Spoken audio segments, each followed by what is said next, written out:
Walk onto any car lot, and the MSRP is printed right there on the window. We know that number is engineered to anchor negotiations. Yet, when we plan for the end of our working lives, we treat the financial industry's sticker price as an absolute law of physics. Walk into any major wealth management firm, and you'll be told the exact same baseline benchmark. Retiring securely requires a minimum accumulation of $1 to $2 million in liquid savings. This chart shows the actual distribution of American retirement savings based on data from the Federal Reserve. We can see an immediate glaring disconnect.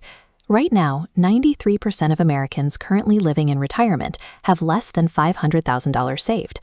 If we isolate Americans between the ages of 65 and 74, the exact median retirement account balance sits at roughly $200,000.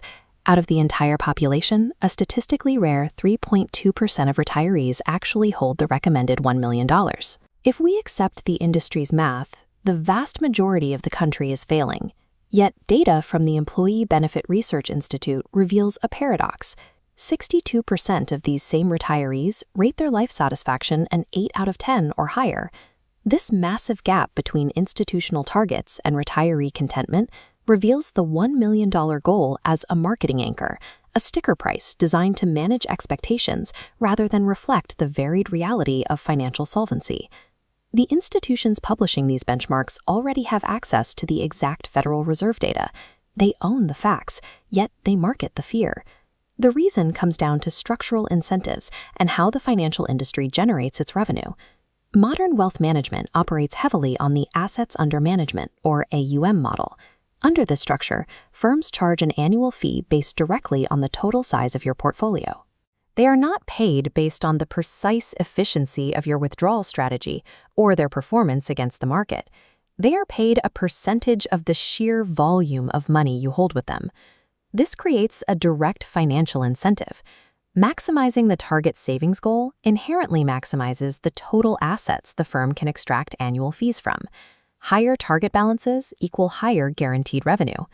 By convincing the public that total asset accumulation is the only metric of success, the industry optimizes entirely for its own profit model, often at the direct expense of the retiree's actual financial efficiency.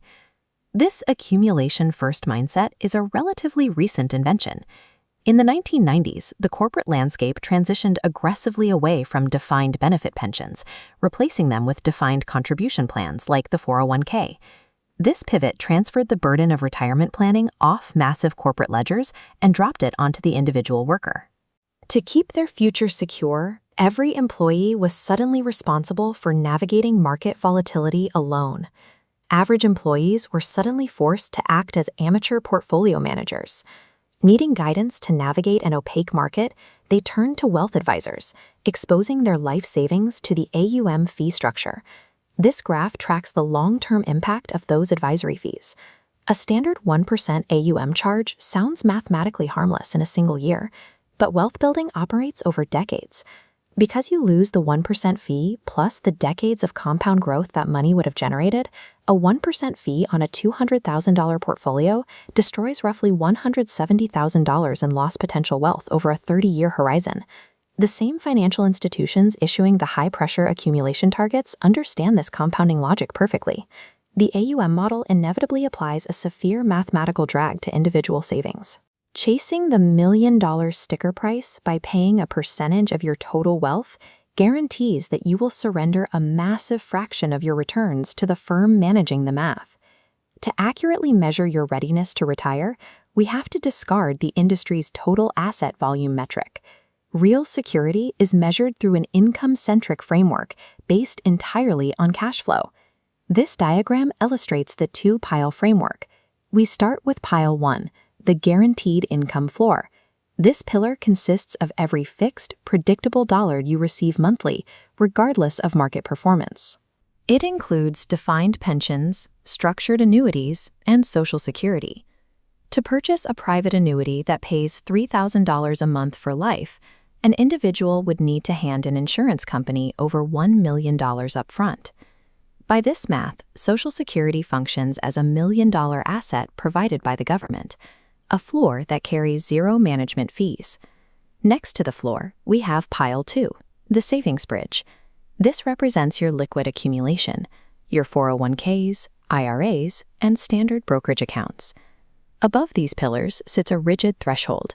These are your actual living expenses, the exact monthly cash flow required to keep the lights on and maintain your standard of living. The math here is absolute.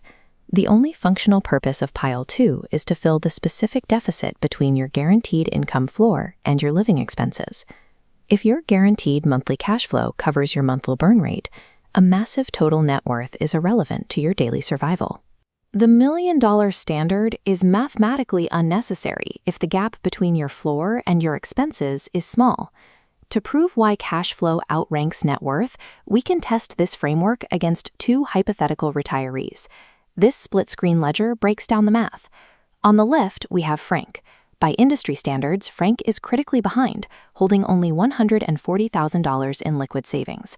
However, Frank has engineered a highly robust Pile 1. A modest federal pension combined with Social Security provides him with a guaranteed monthly income floor of $3,950. Because Frank entered retirement with a paid-off mortgage, his strict monthly expenses have dropped to $3,200. His guaranteed income floor exceeds his lifestyle costs. On the right, we have Gary. Gary fits the industry ideal perfectly. He accumulated $800,000 in total savings and handed it to an advisory firm to manage. But Gary lacks a pension.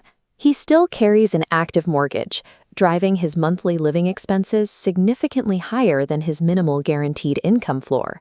Because his gap is so wide, Gary is forced into a mathematical trap. He must pay $8,800 annually in AUM fees, while simultaneously draining his savings at an unsustainable burn rate just to survive the month. Despite holding nearly 6 times the accumulated wealth of Frank, Gary is highly vulnerable and financially anxious. Frank is cash flow positive and mathematically secure. Total asset volume is a lagging indicator. Cash flow dictates reality. Continuing to evaluate retirement based on the industry MSRP actively exposes you to loss via fee extraction. When you focus on a target balance instead of a target income, you prioritize the industry's revenue over your own solvency. Taking back control of this deliberately opaque system requires calculating the math the industry ignores. You can achieve this clarity in 3 specific steps. Step 1. Quantify your guaranteed floor. Go to SSA.gov and pull your actual projected Social Security benefit. Do not estimate this number. It is your single most powerful invisible asset, and you must know its exact dimensions. Step 2. Calculate your actual spending threshold. Build a rigorous, line-item budget for your retired lifestyle. Ignore generic industry rules of thumb that suggest you need 80% of your current income. Strict expenses drop sharply the moment you eliminate daily work commutes, payroll taxes, and mortgage payments. Step 3. Maximize the floor. Treat the timing of your Social Security claim as a high-yield investment vehicle. This chart tracks the payout mechanics of the Social Security system. Delaying your claim from age 62 to age 70 results in a guaranteed 8% annual return on your monthly payout amount. This risk-free 8% rate exceeds the typical risk-adjusted returns available in the open market, and it carries absolutely 0 management fees. It is the most efficient way to raise the floor of your income pillar. Real security exists at the intersection of a high income floor and low expenses. By engineering a guaranteed cash flow that matches your actual burn rate, the industry's $1 million sticker price becomes mathematically irrelevant.